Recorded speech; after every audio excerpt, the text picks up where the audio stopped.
Bonjour et bienvenue dans l'édito de Camille. L'édito de Camille, c'est chaque jour un point sur les actualités publiées sur le site d'Info Chrétienne. Aujourd'hui, mardi 8 juin, nous allons parler d'un besoin de guérison à Jérusalem et ailleurs. Nous allons nous intéresser au petit déjeuner de prière annuel de Jérusalem qui se tiendra les 9 et 10 juin prochains. Nous nous tournerons ensuite vers le Myanmar où pour la 6e fois, un lieu de culte catholique a été frappé par l'armée. Avant d'évoquer une attaque terroriste meurtrière dans un village situé au nord du Burkina Faso. Pour finir avec le refoulement systématique et récurrent des Mozambicains en fuite par la Tanzanie. Le Jérusalem Prayer Breakfast, petit déjeuner de prière à Jérusalem en français, rassemblera juifs et chrétiens les 9 et 10 juin prochains qui prieront pour la paix à Jérusalem et en Israël. Pour Albert Wexler, directeur de cet événement, la guérison est nécessaire pour Israël, ainsi que pour le reste du monde.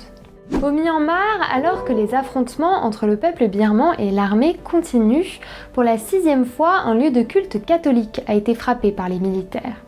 Pour le prêtre jésuite Wilbert Miré, les églises sont particulièrement attaquées à cause des actions menées par l'église catholique auprès des populations vulnérables. Dans la nuit de vendredi à samedi, le village de Solane, dans le nord du Burkina Faso, a été la cible d'une attaque terroriste.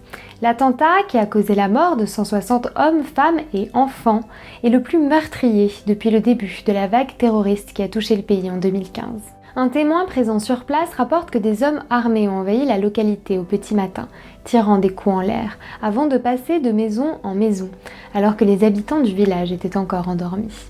Ils les ont exécutés, purement et simplement, rapporte-t-il.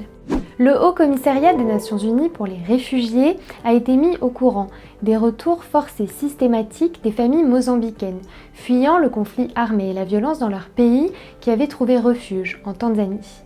Les témoignages des Mozambicains refoulés révèlent un manque d'assistance humanitaire ainsi que des faits de violence. L'organisation en appelle au respect du droit d'asile. Des actualités qui doivent nous encourager à prier pour la paix et la guérison, en Israël, au Myanmar, au Burkina Faso et au Mozambique, ainsi que pour toutes les autres nations du monde. Ce sera tout pour aujourd'hui. Si cette vidéo vous a plu, n'hésitez pas à la liker, à la partager ou à nous le dire en commentaire. Je vous souhaite une très bonne soirée, on se retrouve demain, soyez bénis.